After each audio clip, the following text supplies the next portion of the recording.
ఇక గంతే ఉంటది మరి మన ముచ్చట అంటే. ఆదివారం వచ్చిందంటే ఖచ్చితంగా థమ్స్ అప్ దావత్ అయితే ఉండాల్సిందే. ఇక గట్లనే ఇయ్యాల గూడా షురు అయిపోయింది. ఇక ఒక చిన్న థమ్స్ అప్ అయితే తీసుకొనొచ్చిండు. ఇక అదైతే మూత తీసిన తర్వాత ఇక చెరో బుక్క షేర్ చేసుకుంటనైతే దావత్ చేసుకున్నాం. ఇక పక్కకు చికెన్‌లు, మటన్‌లు, కారా గిట్లా ఏం లేవు. ఉన్న దాంతోనే అడ్జస్ట్ అయిపోతున్నాం. ఇక గివి తాగుడు మనకేమన్నా కొత్తనా? డీమార్ట్‌లో పోయిందంటే బై వన్ గెట్ వన్‌కి 2.5 లీటర్లయి 2 వస్తాయి. ఇక కానీ ఇక ఆరోగ్యం మంచిగా లేదు. ఇక మంచిగా ఉండది. ఎక్కువ తాగితే అని తెలుసుకున్న తర్వాత కూడా తాగడం తప్పే కదా! గప్పుడంటే తెలవదు కాబట్టి సీసాలు సీసాలు లాగేసినాం. ఇక ఇప్పుడు తెలిసిన తర్వాత ఒక్కసారే మానుకోవాలంటే ఎవరి వల్లన్నా అయితదా?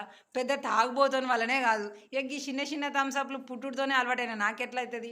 ఇక గందుకనే ఇక తగ్గించాలి కాబట్టి గిట్ల చిన్న చిన్న డోస్‌తోని తాగుకుంటూ ఇక ఇక్కడికే సాల్తీ సాల్తీ అని సరిపెట్టుకుంటున్నాం.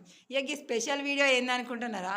ఇక ఇది మొత్తానికి నాకు షివర్ థమ్స్ అప్ అంట. ఇక మళ్ళా తర్వాత అడగద్దు పానం మంచిగుంటలేదు నీకని అంటే, ఇక గుర్తుకుండనీకి మధుర క్షణాలు అంటారు కదా! ఇక అందుకోసమే రికార్డ్ చేసుకున్నా.